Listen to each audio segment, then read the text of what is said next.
And now, it's time for another Dice Tower review with Tom Vasel. Hey folks, I'm Tom Vasel. I'm Melody. Now Melody and me have played almost all actually we have played all the Ascension. This is like the 8th expansion. I've lost count. But if there's one thing I know for sure, is that this expansion, by far, has the coolest box in the whole series. I mean, that is just a beautiful, look at that. Beautiful! Artwork's getting better. I remember in the beginning they made the artwork and they're like, it doesn't really matter what the artwork is. It matters. Otherwise you wouldn't make your boxes look this good. Okay. Dreamscape adds a whole new thing to Ascension. It adds a Dreamscape. And it adds insight. Another type of currency. Does it sound complicated? Let me show you.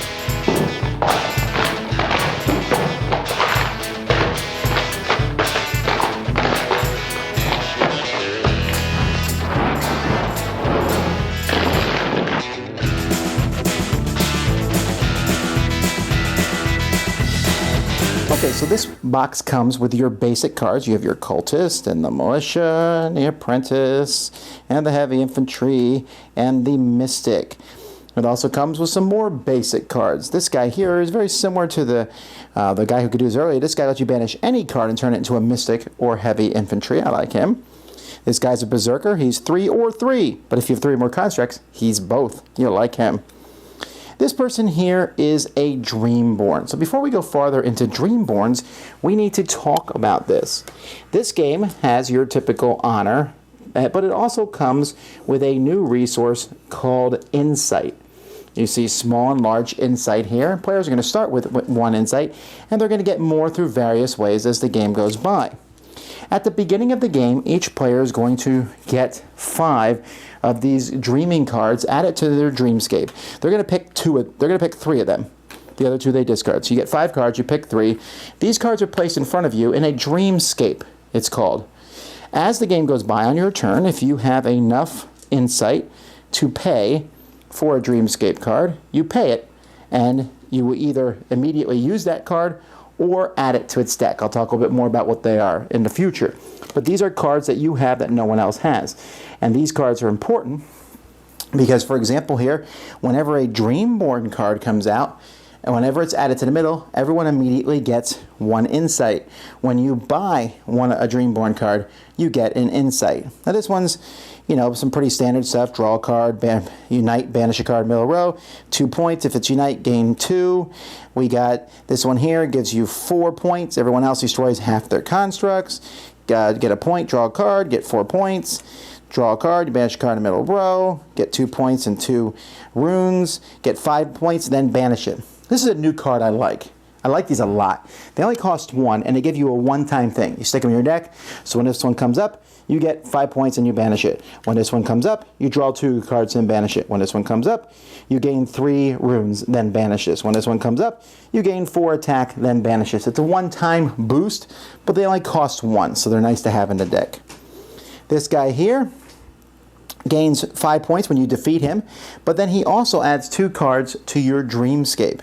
So you're not going to normally get more cards in your Dreamscape. That doesn't automatically happen when you buy them. He's a way to get more cards in your Dreamscape, and there's several cards that do that. This one adds 1 to the Dreamscape. This one here, the next time you defeat a monster in the center row this turn, add a card to your Dreamscape. Once per turn, this construct, when you play a mechanical construct, you add a card to your Dreamscape. Here, you can acquire a hero with cost 5 or less without paying its cost, or add a card to your Dreamscape, your choice. Here, you can do other things with insight. This one here cost 15. That is crazy powerful, crazy expensive, but this one you can spend insight to buy this card. And then this simply lets you acquire, defeat any card in the center row or your Dreamscope without paying its cost. And it's worth 7 points. This is a great card, but it's super expensive. Dreamscaper Jesse here. Acquire the top card of the Dream deck without paying its cost. The Dream deck is the cards that the rest of the Dream cards are shuffled and put into a pile, and so you can just draw one and get it without paying for it when she's there.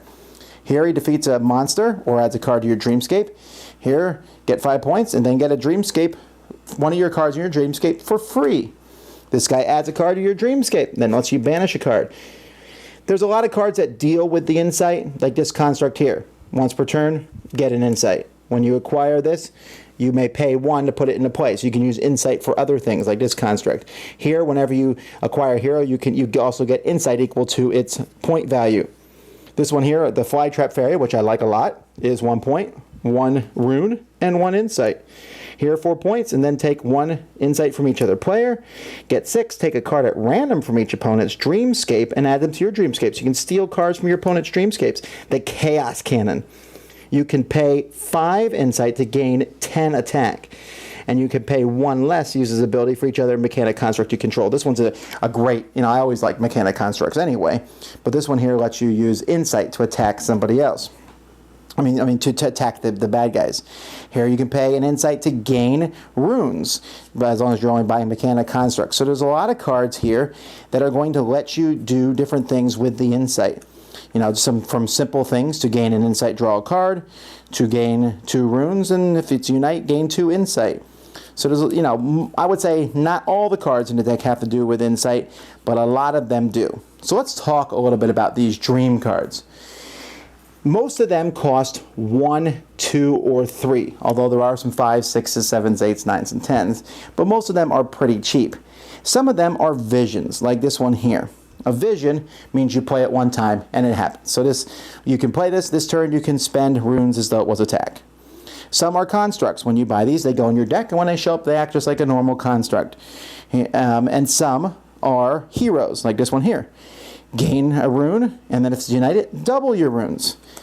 Here you can defeat monsters in the void as if they were in a center row. You'll notice a lot of these cards are similar to things that are already shown up, but these are the only type of cards in the deck, and you can add these. I already showed you this one, but you can double your runes, and this one lets you double your attack. And so when they go from 1s to 3s, they get more powerful, and then they get even more powerful when you get higher. Get all the constructs in the middle row for free. Reveal the top card of the center deck. You can beat it for free and if you get a hero, it goes in your hand. When you get points, besides defeating a monster, they're doubled. Everyone likes this one here. And this one here, get a hero for free. Wicked End, defeat a monster without paying its cost. Easy enough. Each player discards their hand and draws 5 cards. Destroy everyone else's hands with this Dream Vision. This, which is my favorite card in the entire game, it counts as all factions, which is amazing right there and then, and gives you 3 runes, 3 attack, and 3 points. Great card. I love it. Very simple. This one here, if you want to get rid of a bunch of cards in your hand, banish 5 cards. Then there's 10 cost cards. So if you look at these 10 cost cards, they're all visions, and this one here gives you 10 points. If you defeated 3 or more monsters in the center row, you can get this for free. But then these give you ongoing effects. So this one, once per turn, whenever you beat a monster, you double it's how much you get from it. This one here, the ongoing effect is your heroes become constructs. This, my second favorite card in this set. Very fun. This one here, once per turn, you can copy the effect of a hero you've played this turn. Great. And this one has an ongoing effect. You are considered to have played a life-bound hero each turn. Also gives you 10 points. These are better than constructs, honestly, because they aren't hurt by cards that make you get rid of constructs. So that's a bit of the cards that are in the game. All right, what are you looking at? The amber thingy. Insight. We call it honey when we played. So let me ask you this. Is this more complicated? Not really. No. Not in my opinion. Well, it added a new thing that you have to learn, but the cards were not too hard to understand, so. Right. Now, you can play this game as a whole base game, and if you just watched my overview and you were like, what's he talking about? I don't know how to play the game. Well, go back and watch my review of Ascension. We looked at this as an expansion. But you can play this by itself. Mm-hmm. And if you've never played Ascension before, you really could play this one easily for the first time. It's not that confusing, very straightforward. Did you like the Dreamscape part? I did. I thought it just added a new cool thing that you can do that helps you get more points, and because of the new currency thing, I just thought that was a lot of fun. I liked the Dreamscape because I liked having cards no one else had. You could get some cool Dreamscape cards, and you always have that in Ascension, get cards, but what cards do I want to buy? Instead of sometimes, you know how the game works, a really cool card shows up in the middle. Card, though, in that thing. Oh, the visions and stuff? Yeah, but before we get to that, when sometimes a cool card will show up in the middle, and you're like, ooh, I want that card. And then gets it before you. what a jerk. Okay? But in the Dreamscape, if you have a cool card, you know you're going to get it. You can plan for that card. Well, there's a few ways to steal Dreamscape cards, but not many. So that's what I like better. Now, we were talking about the Vision cards, the one-time use cards. What'd you think of them? No, I didn't. When I played the game, I didn't pull many of those. But I thought, like, I was glad that the cards had, like, different types of cards in it. Like, there's the Visions, and then there's the Constructs. And the Heroes. Yeah. Yeah, and so it kind of, I think that this game now has like 4 things you're working on. You're working on the runes, getting money, you're working on attack power, you're trying to get points, and you're trying now to get this. And that kind of gives a good balance. There's different things to get. This can work in tandem with the other sets. In fact, I would really like to, I think this one will be really well combined with the last set. However, realize each set that you combine this with, the Dreamscape stuff becomes harder to get. Yes. Because it becomes more diluted. Mixing it with one set, I don't see a problem at all. Mixing it with 2 sets, you're starting to, well, for example, Melanie and I have a pile of Ascension cards this high. If we play this one, we will probably play it by itself or with some of the other cards. Yeah, but not all of them, or you're just not going to get many Dream points or anything. Right. Now, what do you think about this one compared to all the other Ascension sets? I don't know. Well, while she's thinking, I can tell you this is my favorite one so far. It really is. I don't think I played all the Ascension expansions. I mean, you played a lot of them. Yeah. This one I think has the best artwork so far in the series. I like the 4th. I like the new kind of currency. I like having the separate cards. I like the fact that I can teach this to someone who's never played Ascension before, and they can completely understand it. Easily my favorite of the series. I like it. One of your favorite games of the year, I hear. Mm-hmm. Oh, spoilers. Anyway, that's Ascension Dreamscapes. Dice Tower Judgment, into our collection! Thanks so much for watching the Dice Tower videos. Find more great videos and reviews, as well as our top-rated audio podcast at Dicetower.com. You can also find other great shows at Dicetowernetwork.com. I'm Eric Summerer, and you've been watching The Dice Tower. The Dice Tower is sponsored by Cool Stuff Inc., where you can find great games for great prices. Cool stuff in stock.